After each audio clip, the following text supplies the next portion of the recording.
Letter. Mina Harker to Lucy Westenra. Budapest, 24th of August.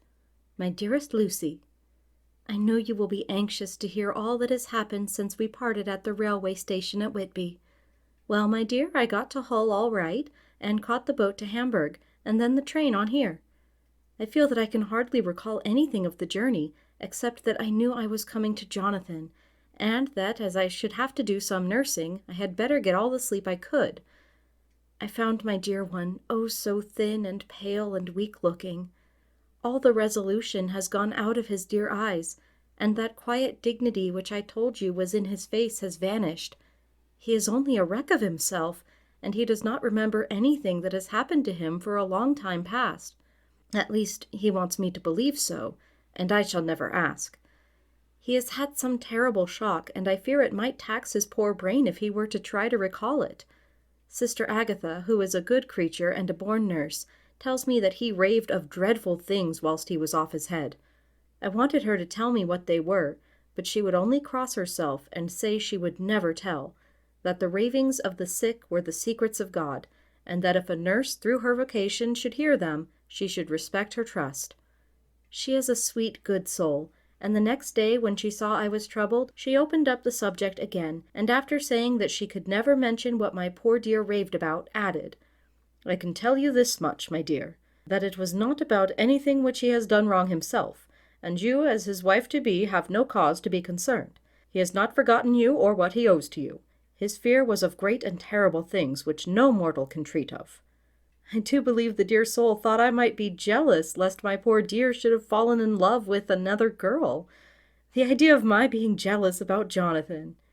And yet, my dear, let me whisper, I felt a thrill of joy through me when I knew that no other woman was the cause of trouble. I am now sitting by his bedside, where I can see his face while he sleeps. He is waking. When he woke, he asked me for his coat, as he wanted to get something from the pocket. I asked Sister Agatha, and she brought all his things. I saw that amongst them was his notebook, and was going to ask him to let me look at it, for I knew then that I might find some clue to his trouble, but I suppose he must have seen my wish in my eyes, for he sent me over to the window, saying he wanted to be quite alone for a moment. Then he called me back, and when I came he had his hand over the notebook, and he said to me very solemnly, "Wilhelmina?" I knew then that he was in deadly earnest, for he has never called me by that name since he asked me to marry him. "You know, dear, my ideas of the trust between husband and wife. There should be no secret, no concealment.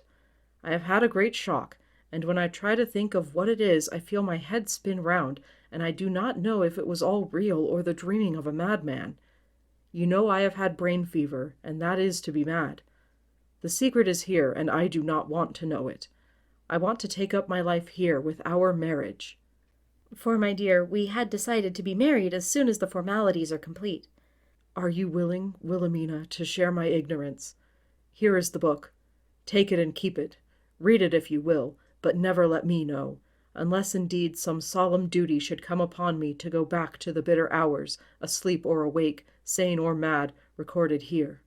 He fell back exhausted, and I put the book under his pillow and kissed him. I have asked Sister Agatha to beg the Superior to let our wedding be this afternoon, and am awaiting her reply. She has come and told me that the chaplain of the English Mission Church has been sent for. We are to be married in an hour, or as soon after as Jonathan awakes. Lucy, the time has come and gone. I feel very solemn, but very, very happy.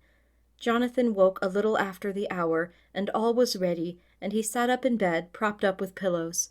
He answered his "I will," firmly and strongly. I could hardly speak, my heart was so full that even those words seemed to choke me. The dear sisters were so kind. Please God, I shall never, never forget them, nor the grave and sweet responsibilities I have taken upon me. I must tell you of my wedding present.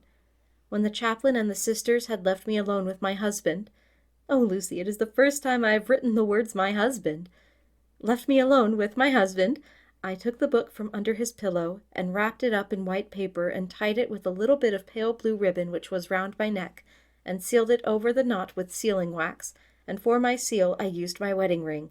Then I kissed it and showed it to my husband, and told him that I would keep it so, and then it would be an outward and visible sign for us all our lives that we trusted each other, that I would never open it unless it were for his own dear sake or for the sake of some stern duty. Then he took my hand in his, and oh, Lucy, it was the first time he took his wife's hand, and said that it was the dearest thing in all the wide world, and that he would go through all the past again to win it if need be. The poor dear meant to have said a part of the past, but he cannot think of time yet, and I shall not wonder if at first he mixes up not only the month but the year. Well, my dear, what could I say?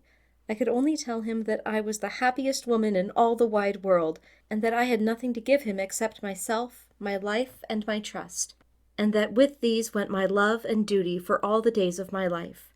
And, my dear, when he kissed me and drew me to him with his poor weak hands, it was like a very solemn pledge between us. Lucy, dear, do you know why I tell you all this? It is not only because it is all sweet to me, but because you have been and are very dear to me. It was my privilege to be your friend and guide when you came from the schoolroom to prepare for the world of life. I want you to see now, and with the eyes of a very happy wife, whither duty has led me, so that in your own married life you too may be all happy as I am.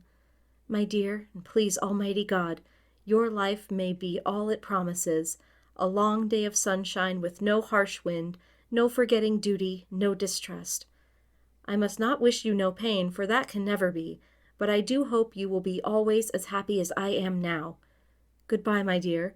I shall post this at once, and perhaps write you very soon again. I must stop, for Jonathan is waking. I must attend to my husband. Your ever-loving, Mina Harker. Lucy Westenra's Diary. Hillingham, 24th August. I must imitate Mina and keep writing things down. Then we can have long talks when we do meet. I wonder when it will be. I wish she were here with me again, for I feel so unhappy. Last night I seemed to be dreaming again, just as I was at Whitby. Perhaps it is the change of air, or getting home again. It is all dark and horrid to me, for I can remember nothing, but I am full of vague fear, and I feel so weak and worn out. When Arthur came to lunch, he looked quite grieved when he saw me, and I hadn't the spirit to try to be cheerful. I wonder if I could sleep in Mother's room tonight. I shall make an excuse and try.